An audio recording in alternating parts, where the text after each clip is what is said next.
Hello dear students, today we will discuss about the tides. So tides are the periodic rising and falling of the sea level due to the gravitational pull of the moon and the sun acting on the rotating earth.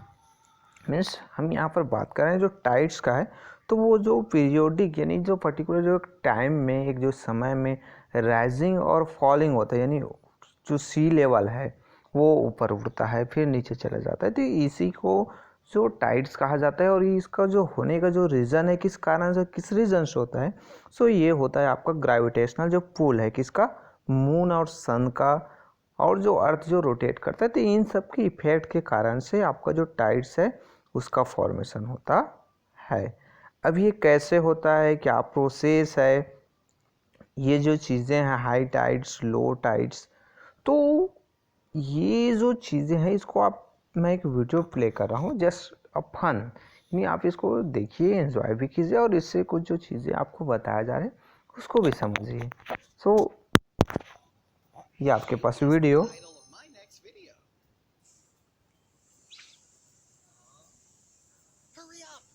Your guess in the comment section below. What causes tides? Tides are the periodic rise and fall of sea level at a particular place. When the sea level rises to its greatest height, it is known as a high tide. And when the sea level drops to its lowest height, it is known as a low tide. Tides are primarily caused due to the gravitational force of the moon. सो यहाँ पर तो दो चीज़ें बताया गया, एक जो है आपका क्या था, हाई टाइड्स, देन आपका लो टाइड्स। जैसे जैसे आपका जो वाटर लेवल है वो क्या हो जाता है, ऊपर आ जाता है, बढ़ जाता है किसी भी ओशियन सीज का, सो वो कहलाता है आपका हाई टाइड्स। देन ये जो वाटर लेवल है वो कैसा हो जाता है, नीचे चला जाता है, डाउन साइड नीचे हो जाता है, पानी का लेवल है वो क्या हो जाता है, कम हो जाता है, डाउन हो जाता है, सो वो कहलाता है आपका लो टाइड्स। अब ये जो हाई टाइड्स और जो लो टाइड्स है, जनरली आपके जो ये आपका लो टाइड जहाँ पर वाटर लेवल आपका डाउन हो गया, कम हो गया, हाई टाइड्स है उसमें वाटर लेवल ऊपर चला जाता है। तो ये जो होता है आपका जो ग्रेविटेशनल जो फोर्स है किसका, मून का, उस रीज़न उस कारण से ये जो आपका जो टाइड्स हैं वो हाई और लो होता है। सो इसको आप आगे की जो वीडियो है उसमें आप देखेंगे तो समझ में आएगा। Part of the Earth facing the moon experiences a stronger gravitational pull towards the moon as compared to the Earth's center.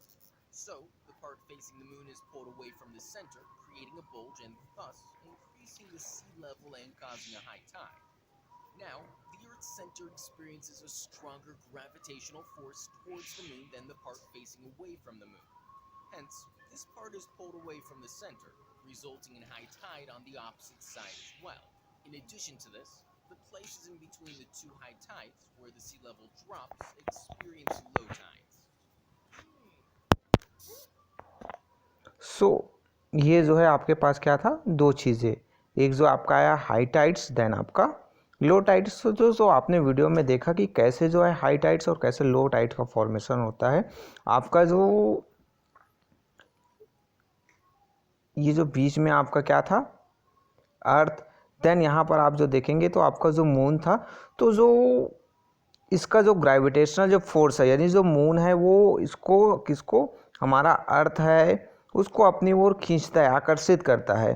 But हमारे अर्थ का भी अपना ग्रेविटेशनल फोर्स था, तो जो ये जो किनारे वाला जो एरिया है यहाँ का वाटर है वो इसके खिंचाव के कारण से वो पानी जो है, वाटर जो है इस ओर मून की ओर खींचने लगता है।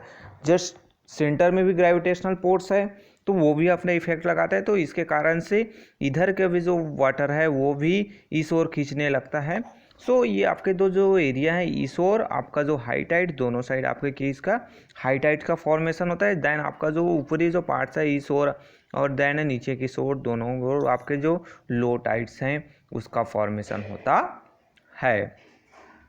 सो ये जो है आपका जो पर्टिकुलर जो पीरियड है वहाँ पर आपके मंथ में ये जो दो टाइम्स होता है, कितने टाइम, टू टाइम्स, ये आपका एक टाइम है यहाँ पर, देन फिर आपका यहाँ पर हाई टाइड्स आया, देन यहाँ पर आपका लो टाइड्स, देन यहाँ पर भी आपके लो टाइड्स होते हैं। सो इसी को आपको स्प्रिंग टाइड्स के रूप में भी जाना जाता है, जैसे यहाँ पर आपका जिसको स्प्रिंग टाइड्स, और इसी को आपके जो नीप टाइड्स भी कहा जाता है, जो लो टाइड्स होते हैं उसे नीप टाइड्स के रूप में भी जाना जाता है। और ये जो इंटरवल है यहाँ पर जो मंथ में 2 टाइम्स होता है, 2 times high tide and 2 times आपका लो टाइड्स।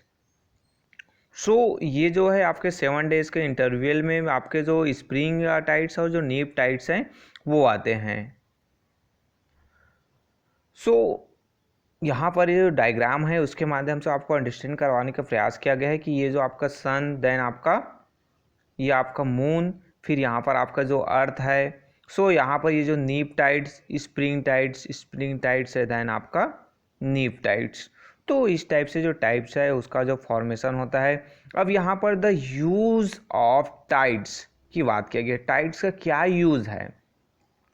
सो जनरली आपके टाइड्स के हम यूज़ की बात करें, सो आप जो नेविगेशंस यानी नाव चलाने के लिए शिप्स है जो पहले हार्बर्स में हाई टाइड के समय वो कहाँ पर आपके जो जहाँ पर शिप्स रहते हैं रुकते हैं, उसका जो शिप्स बनाया जाता है वहाँ पर उसको हाई टाइड के समय लाया जाता है। फिर लो टाइड जैसे आपका जो पानी वापस जाता है उसी के साथ उसको वापस ले जाने की भी सुविधाएँ होती हैं।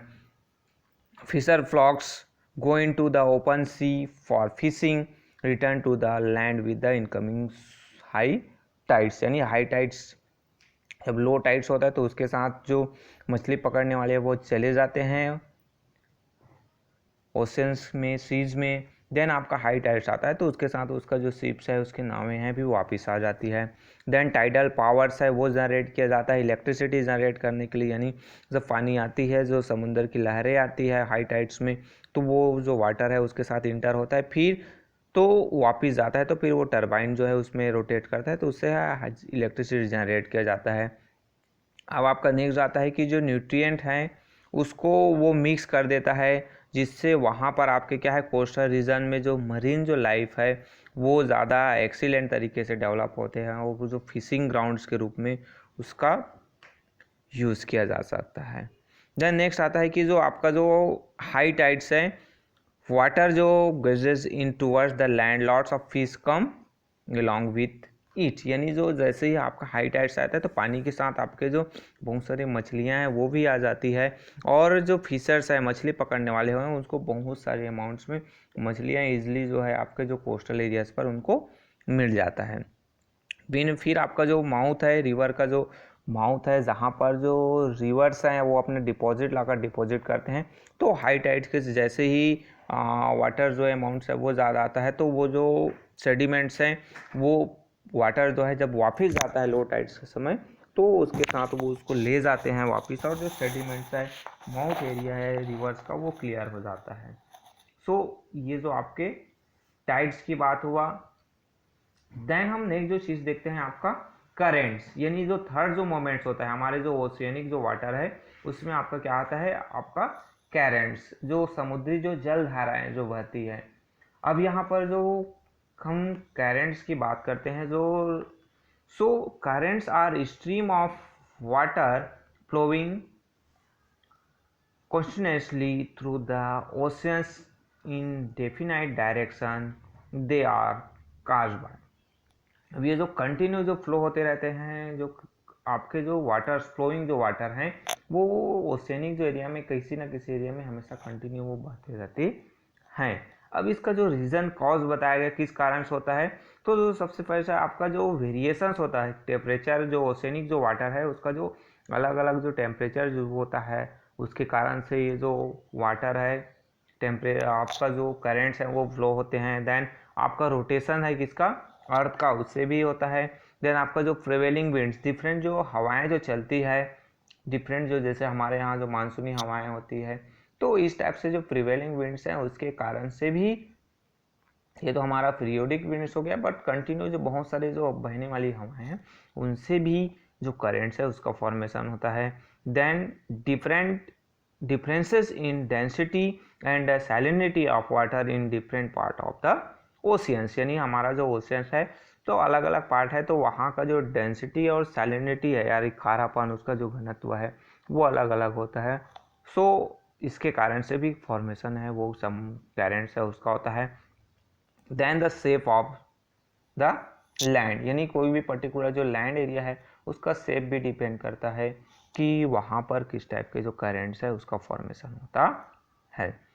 सो हमारे वर्ल्ड का डिफरेंट जो कॉन्टिनेंट है और डिफरेंट जो ओशंस है वहाँ पर तो आपको बहुत डिफरेंट डिफरेंट टाइप के जो आपको करेंट्स नज़र आएंगे, जिसमें आपका इंपॉर्टेंट जो करेंट्स के बताया गया है जिसमें आप देखेंगे।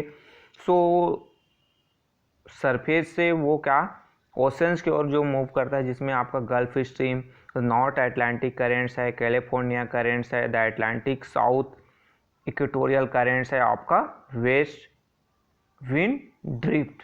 ये कुछ जो इंपॉर्टेंट जो करेंट्स है जो जनरली आपके जो कोस्टल एरिया से होते हुए आपका जो ओशंस की ओर फ्लो होता है। इसके अलावा कुछ जो करेंट्स है आपके जो कोल्ड और वार्म भी होते हैं, कुछ जो ठंडा भी होता है और आपका कुछ जो है आपका गर्म भी होता है। सो हम कोल्ड और वार्म करेंट्स की बात करें, सो कुछ जो यहाँ पर आपके जो एग्जांपल में आप देखेंगे तो हमें नज़र आएगा, आपको नज़र आ रहा है कि जो इस आपके बुक्स में भी मैप बना हुआ है, आप यहाँ पर भी देख सकते हैं।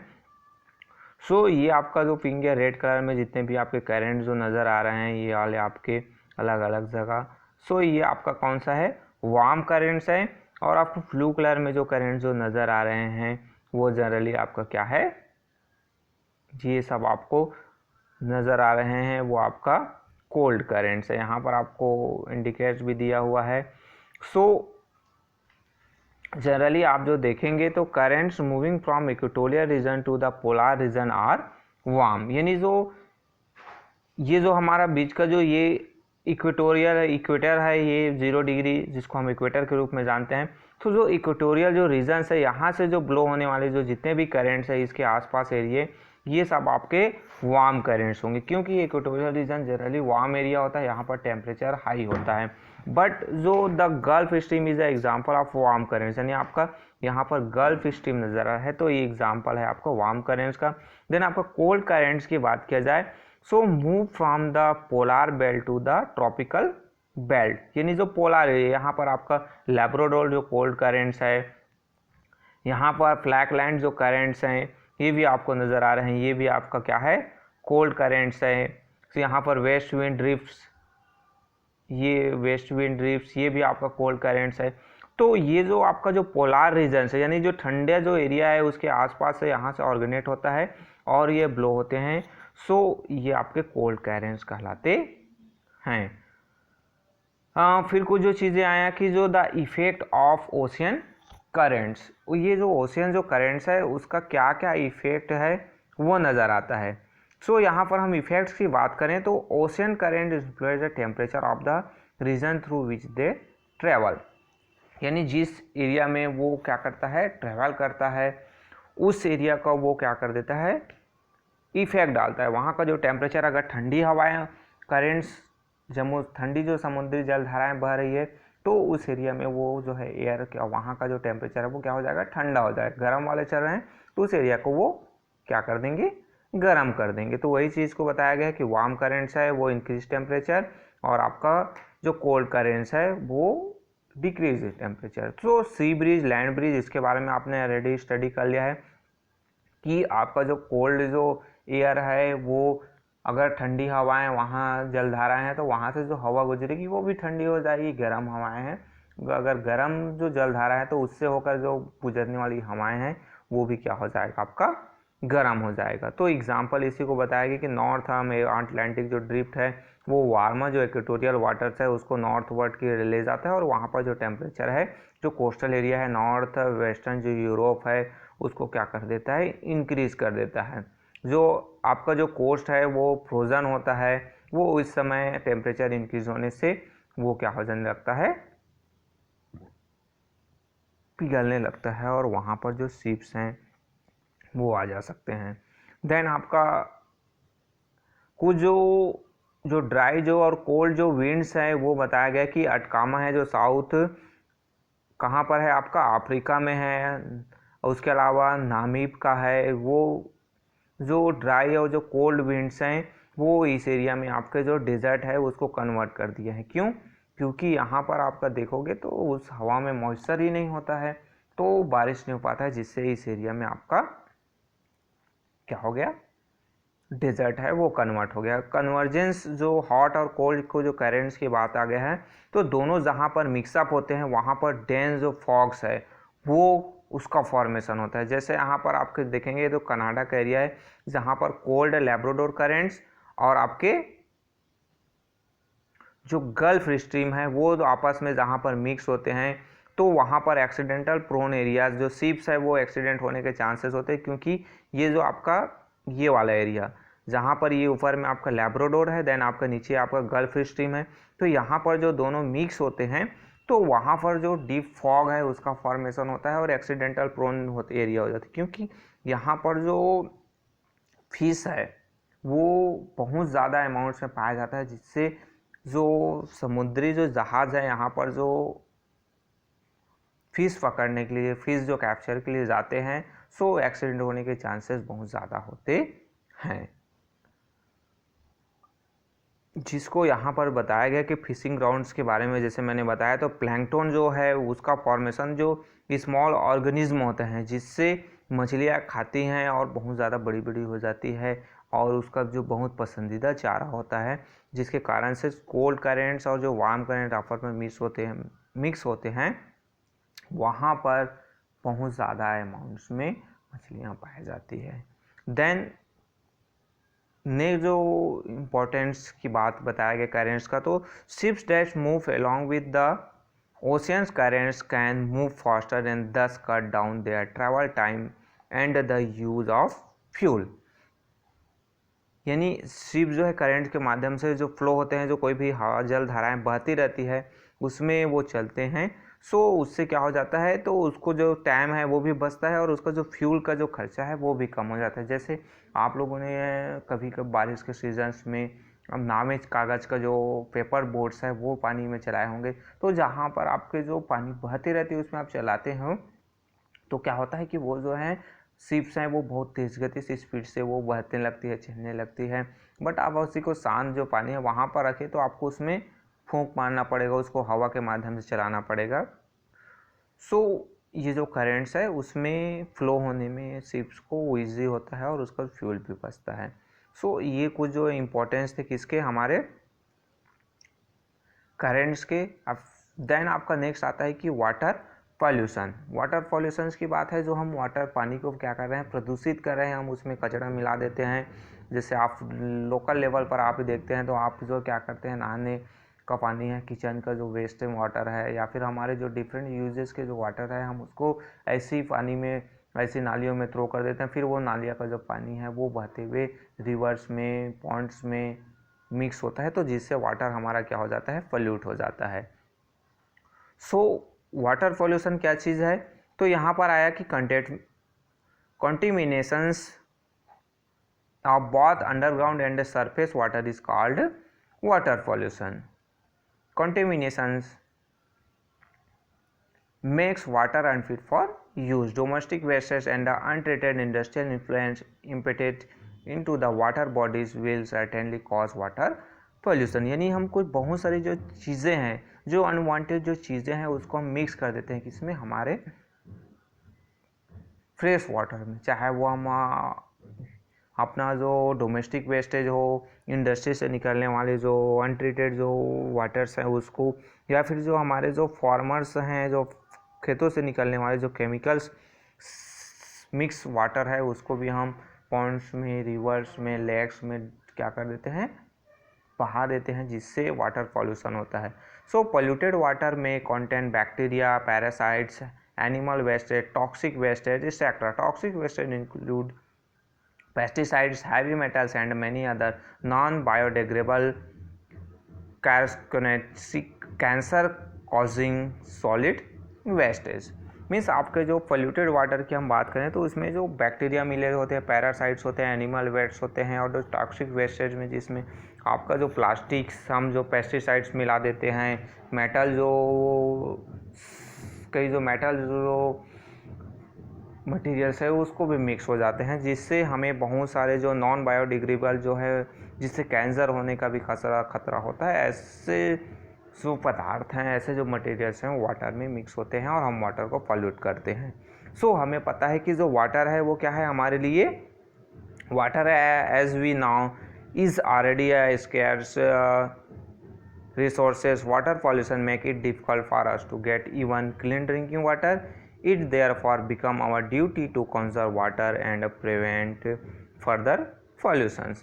मीन्स हमारे पास वाटर है वो बहुत ही क्रिटिकल रिसोर्सेज है, हमारे पास फ्रेश वाटर है वो बहुत ही लिमिटेड है, और अभी जो के दौर में हम जो देख रहे हैं कि जो हम अंडरग्राउंड वाटर है या फिर फ्रेश वाटर है उसको कितना ज़्यादा हम पॉल्यूट करते जा रहे हैं। सो हमारा ड्यूटी बनता है और हम लोगों को भी कि क्या करें, मोटिवेट करें कि वो जो है वाटर को पॉल्यूट ना करे, वाटर पॉल्यूशन ना करे, ताकि जो फ्यूचर है हमारा सेफ हो और फ्यूचर जनरेशन में भी हमें जो सफिशेंट अमाउंट्स में वाटर है वो अवेलेबल होते रहे। सो हम जो आजकल के दौर में जो देखते हैं सबसे ज़्यादा जो प्लास्टिक वेस्टेज होता है वो पोल्यूशन कर रहा है, एग्रीकल्चर और इंडस्ट्रियल जो वाटर्स हैं वो पोल्यूट कर रहे हैं। तो उसको कहीं ना कहीं हमें क्या करना है, कम करना है, और हमारी जवाबदारी है कि हम पानी के वाटर जो पॉल्यूशन है उसको कैसे कम कर सकते हैं। सो ये आपका जो चैप्टर है यहाँ पर कंप्लीट होता है। देन आपका नेक्स्ट वर्क होता है कि आपका जो एक्सरसाइज वर्क है वो आपको कंप्लीट करना है। So okay, thank you.